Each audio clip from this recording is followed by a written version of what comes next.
Monsieur Caneville, bonjour. Bonjour. C'est la première séance plénière depuis les élections des représentants communaux. Comment ça se passe ? Ça se passe pas si mal, ça se passe très bien.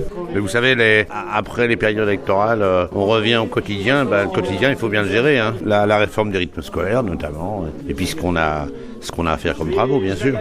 Donc ça s'est très bien déroulé. Donc la communauté de communes de Laghes se rapproche de plus en plus de la communauté de communes d'Épieux. Avec quels moyens et pourquoi ? La communauté de communes d'Épieux, c'est celle qui a les compétences les plus identiques aux nôtres.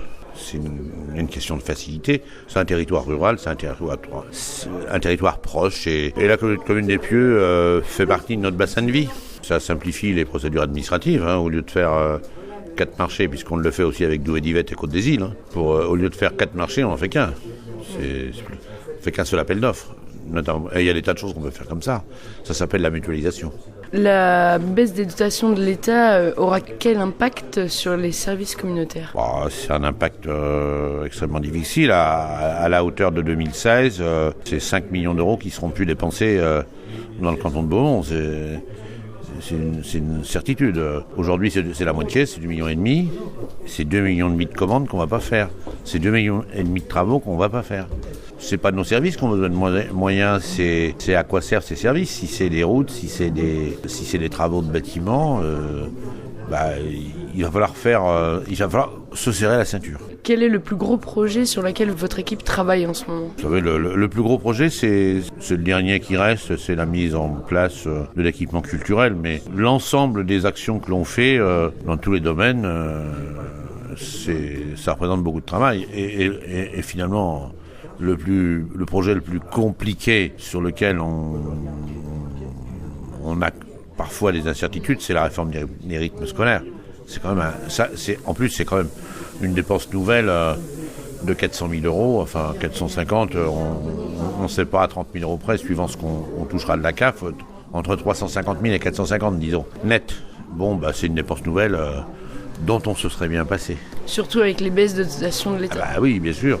Bien sûr, l'État baisse régulièrement ses dotations. Vous avez remarqué, la baisse de la DGF, c'est 30%, sur 300 000 euros sur 900 000. Comme ça, paf, du jour au lendemain. Donc ça va devenir inquiétant, d'autant plus que les collectivités sont quand même celles qui apportent, disons, de l'économie permanente au titre de la commande publique dans un canton. C'est pas que Laghes, c'est valable pour l'ensemble de la France. Donc si on veut, l'économie consécutive aux donneurs d'ordre que nous sommes est en chute libre. Comment avez-vous appréhendé ce problème ? Vous savez, on a mis d'abord un plan de concertation, on a beaucoup discuté, on a fait des calculs, on a fait les recrutements, on savait pas trop où on allait, puis aujourd'hui on est en ordre de marche. On a essayé, on a eu des désaccords, notamment sur certaines communes. La CCH sera prête à la rentrée scolaire 2014 ? Absolument, oui, on sera en ordre de marche. Parce que aussi nous avons simplifié nos opérations. Enfin, on a transformé quand même le service public. On l'a assoupli en se reposant sur des associations solides. Est-ce que vous voulez en parler justement de ces associations qui s'investissent pour la rentrée 2014 ? Elles vont être sous la conduite de 3 coordinateurs, dont d'ailleurs un associatif.